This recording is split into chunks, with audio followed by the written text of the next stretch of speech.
Do you actually know how much it costs to live alone in New York City? Because when I added up my rent, bills, groceries, restaurants, gym memberships, the total might shock you. Let's break it all down.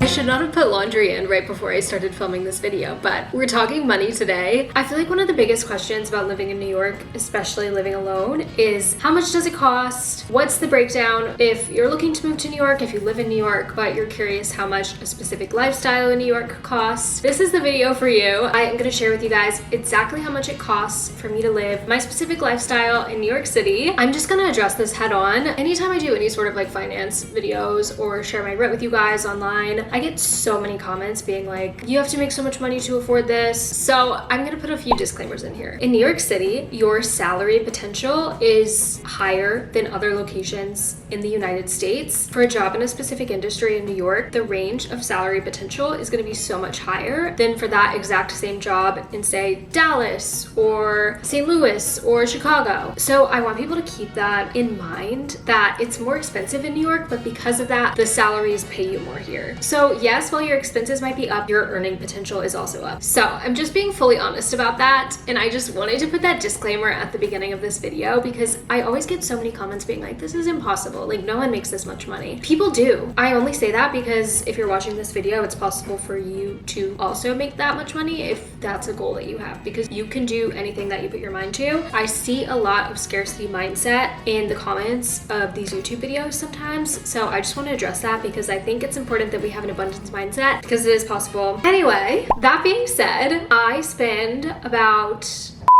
$100 a month living in New York City. I am very intentional about saving money. Saving money is very important to me. Saving money is not something I'm really gonna address in this video. I'm talking more about the money that I'm spending, not the money that I'm investing or saving. So this is all just about like actual money that's just like going out the door that I'm putting towards rent, food, transportation, fun things in the city, wellness, gym membership, all that stuff. We're gonna get into all of it. No BS breakdown of exactly what I spend. And I really hope this is helpful to you guys. If you have any other questions, let me know in the comments. If you're new here, I'm Lucia, I'm 26. I live in New York City. I'm going on my second year in the city. So I've been here for like a year and a half at this point. So I feel like I have a good gauge of what things cost in the city and I love living here. It is definitely very expensive. I do feel like my perception of the dollar is so skewed, but that's the price of living in New York. So I'm gonna go through every category. If you like this video, give it a thumbs up and subscribe for new videos. I post every Sunday. Let's get into it. So the very first thing I want to talk about is rent. That is like the hottest topic, I feel like, when people talk about living in New York. I did a whole apartment tour, so you guys can go check that out after this video if you want to. But I pay $3,300 a month to live in this gorgeous studio apartment. Guys, I actually have a really good deal. And I know you might think that that's insane because it's a lot of cash to be shelling out every single month, but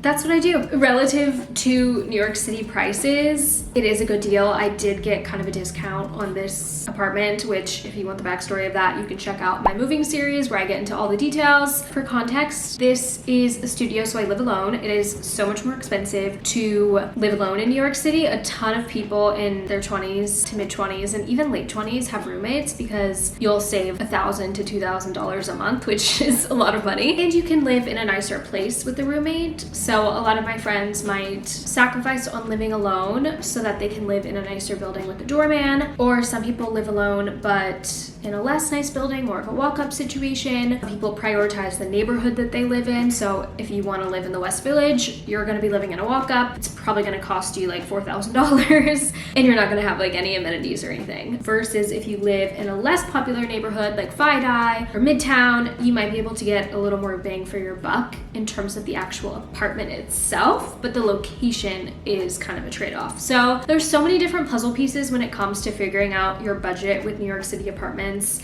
What you want to prioritize, that's within your means. Typically, to get approved for an apartment in the city, you have to make 40 times the rent in a year. So you basically just multiply whatever your rent cost would be per month, multiply that times 40. And if you make more than that, then you shouldn't have any problem getting approved for your apartment, given all of your other credentials are good. The whole broker's fee thing, there's been a lot of updates with that. That's kind of going away. I've always avoided broker's fees in New York because I just think they're a little silly. Usually when you're applying to an apartment, you have to be ready to shell out first month's rent and your security deposit, which is another first month's rent value. So that's the tea on apartments. For me, I pay $3,300 a month, which is actually pretty good. I actually paid more money in rent last year and I had a worse apartment. So I kind of got thrifty with this one, which I do recommend you trying to do because rent is a big expense every month, so if you can save a couple $100 on it, it does add up. And a lot of the like luxury high-rise buildings will have deals where you can get 1 or 2 months free if you sign a 13-month lease. This apartment is amazing. Again, I'll link the full tour if you guys want to check it out, but I have floor-to-ceiling windows, amazing natural light. I'm in a luxury high-rise building with a ton of amenities, full-time doorman, outdoor space, terrace, and unit washer dryer, which you can hear is going on right now. Walk-in closet, which I have a whole other video about organizing that.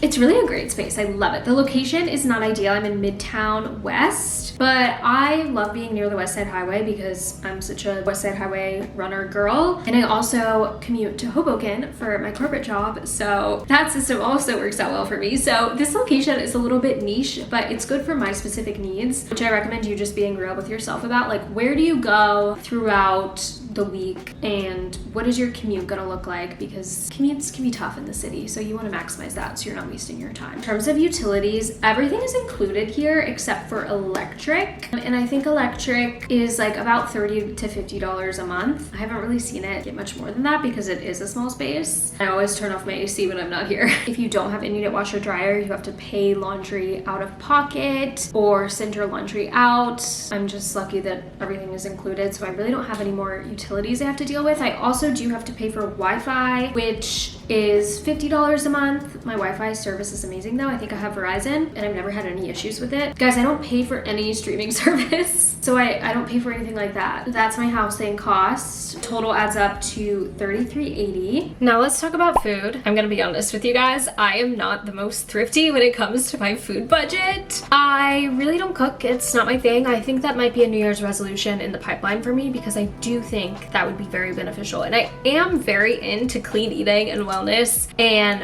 maximizing my diet for like nutrient dense meals. Luckily in the city, there's so many healthy takeout options. It's insane. Springbone, Little Beet, even places like Just Salad, Sweetgreen is okay. There's a place on every block where you can find a good healthy meal that's not too expensive and has like grass-fed organic ingredients. Springbone is my absolute favorite. I'm waiting for them to sponsor me. I spend way too much money there. But yeah, I will go grocery shopping. I am gluten-free. I have celiac disease, so I'm very intentional about the foods that I'm putting into my body. I obviously have to buy things that are gluten-free, which is a bit more expensive, but really in terms of things that are specifically gluten-free, I just get a special bread every week. Other than that, I try to just focus on whole, natural, unprocessed foods. My grocery bill every week is probably about $50, so that's like $200 a month. Again though, I don't cook a lot of my meals. That's mainly my breakfast, so I get like berries, non-fat Greek yogurt, my milk to make my lattes at home. I will make my coffee at home, which I feel like is rare for New Yorkers. A lot of New Yorkers buy out their coffee every single day, but that's at least one thing that I don't do. I'm buying really high quality ingredients, but I'm not getting a lot of it because I'm pretty much just buying foods for breakfast, some lunches, and snacks. And the bulk of my food I get through healthy takeout meals. So in the office, I'm lucky because a lot of my lunches are subsidized and a lot of them are from Alfalfa and they'll deliver them to the office. It's like such a good health food place in Hoboken. They don't have them in the city actually, unfortunately. So I will always order those, and I'm always just out and about throughout the week, and I'd rather, since I live alone, spend my time on a walk to go pick up a meal rather than just cooking alone in my apartment for one. And the cost analysis of buying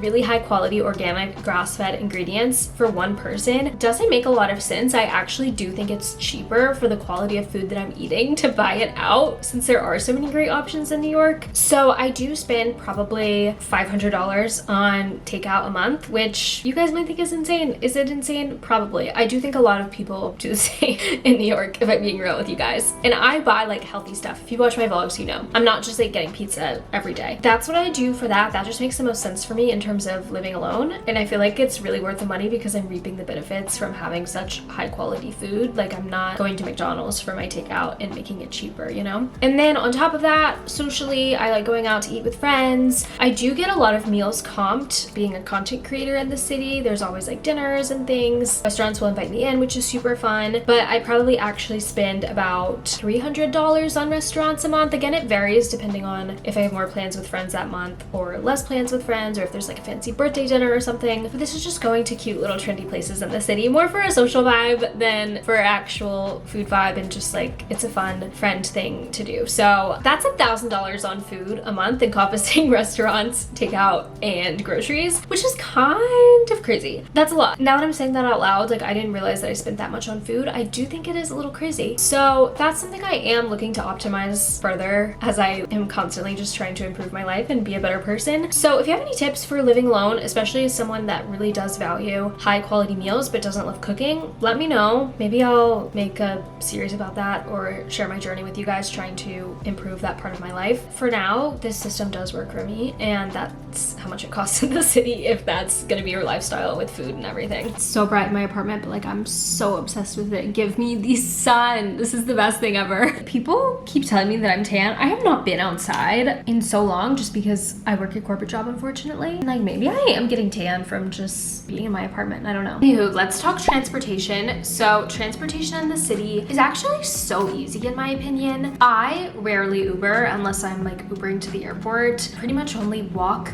and take public transportation. So I budget $100 for Ubers every month and $100 for public transportation every month. The $100 in Ubers is more of just like a buffer so that I have it. Ubers honestly aren't too bad for me now that I live in Midtown. I feel like they usually are like $20 to $30 each, and if it's more than that, I'm usually splitting it with someone. I take New Jersey Transit. I take the bus into my office at Hoboken. That's like $4.10 each ride, which is annoying. I think the subway is $2.75. Maybe it's $3 now though. I'm not sure. I think they're changing it at least next year to $3. I take the subway a bunch. Living in Midtown, the subway isn't the most convenient because I'm on the west side and there's not a lot of subways that go west to east. So I do a lot of walking. I'm averaging like 20,000 steps a day these days, and walking is my favorite way to get around in the city. Low key, like sometimes if something is just an hour walk away, but the subway is gonna take 40 minutes, I'll just do the walk instead. So I love walking to get around the city. I think transportation, if you live in Manhattan, especially if you live in a neighborhood that's very central in Manhattan, transportation is gonna be the least of your worries because you can really walk a lot of places, and the subway will get you most places too. I don't really take the New York bus a ton, but I should look into that. Ferry is another fun option, but that is more expensive. If you guys were here for the ferry days when I would take the ferry into Hoboken, that was like the best time, but I can't do that from where I live now. The transportation really isn't that bad in the city. I think there's absolutely no reason to have a car, especially with my lifestyle. I pretty much just stay in Manhattan. I honestly don't really go to other boroughs that frequently. I am going to Brooklyn today, actually. I'm exploring Red Hook with some friends, which will be fun. Yeah, transportation is actually the easiest thing about living in New York City, which I think is amazing. You don't have to spend money on parking, you don't have to spend money on car insurance. Having a car in the city can be so expensive, and I think the cost of it does not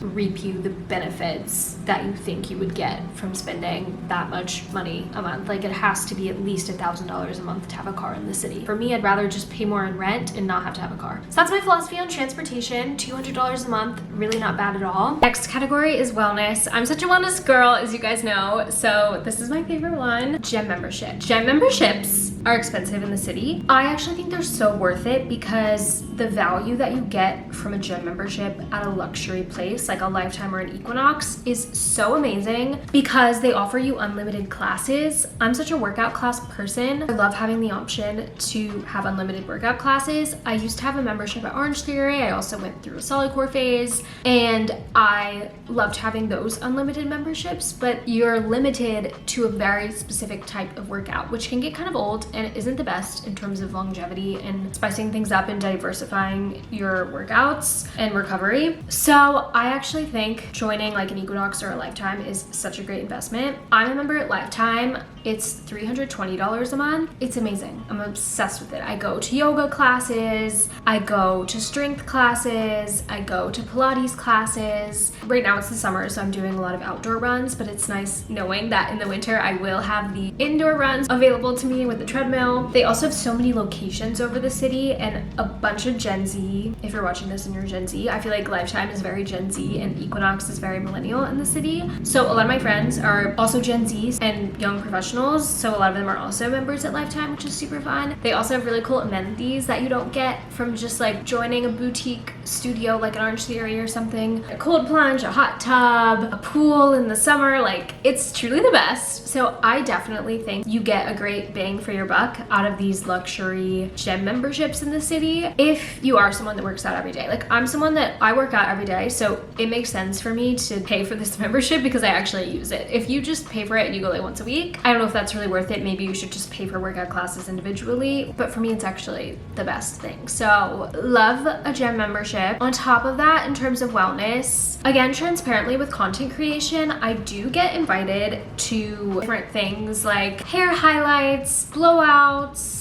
getting my makeup done, free massages and stuff that I definitely take advantage of because why not? So I don't really pay for a lot of that stuff. Things that I do pay for every month are my monthly facials, which is about $150. I have a membership at Heyday, and that's just something I've gotten in the routine of, and I really do think it helps my skin a lot. The other thing that I pay for every month is getting my nails done. I have to have a manicure. I've had a manicure on my nails every day for the past 4 years. That's not going away. That's like $100 a month for a mani-pedi. I always get like the dip powder. That's really what I pay for in terms of wellness a month. I also buffer an extra $100 just for different toiletries, items. I do get a lot of free makeup and beauty products, so I don't really have to spend a lot on that. So overall, my wellness category is $670. And in terms of fun, entertainment, lifestyle type things, again, just being fully transparent with you guys, I do get a ton of free opportunities like that. I'm such a Broadway nerd, and I am luckily on a bunch of PR lists with a bunch of Broadway contacts, and I love getting to go to the shows and sharing their experience with you guys. So you know what shows to see in the city.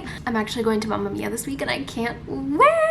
Guys, I'm so excited. There's so many opportunities in New York to do fun things with friends that don't cost money. So I don't really put this into my monthly budget, but if something comes up that I want to go to that seems cool, I'll just get a ticket for it. I feel like tickets in the city are probably just between like $50 to $100 depending on what you're doing. But I will say a lot of my fun lifestyle friends entertainment budget just is through restaurants. I feel like that is kind of the standard thing that people will do together. But there's also a lot of free things like run clubs, just like going for a walk, grabbing coffee or something, which I guess isn't free, but it's like $5. So there's a ton of opportunities. I feel like sometimes friends will host things at people's apartments, people will meet up at the park, a lot of like food organized activities, but sometimes there'll be fun little things to buy tickets to. It really just kind of depends. You're also so close to different little parts of the Northeast, which is fun. Like you're close to the Hamptons, which you can take a jitney to, or you can go to like to Westchester or something, which I did the other week. Also, even for Broadway shows, you can get tickets for like $60 on TKTS, I believe is what it's called. There's so many ways to get discounted tickets for things in the city. If you go to a comedy show, usually it's just like a 2-drink minimum and you don't even really have to buy a ticket. It sounds intimidating in terms of paying for fun things to do in the city, but all in all, it's really not that expensive to do fun things. Those are all of the categories. Obviously, there's other things that I'm spending money on, but they might not be New York centric, like clothes, gifts for people, travel, trips. These are just the core New York City expenses. I hope this was helpful. I truly love living here so much. The energy is unmatched, and I feel like I've just really found my community. It's just so for me, and this life that I'm living right now is like a single 20-something. It's definitely not cheap. It's not for everybody, but that is the breakdown. It ends up being about $5,500 every single month. I love it and I wouldn't trade it for the world. Let me know what you guys think. Would you spend this much money a month on all of these different categories? How do your spending habits differ? Are you also in New York? Are you in another city? Let's continue the conversation in the comments. If you liked this video, give it a thumbs up and subscribe for more New York City lifestyle wellness content. And if you want to check out my full apartment tour, I have it linked down below. Love you guys, and I'll see you next time. Bye.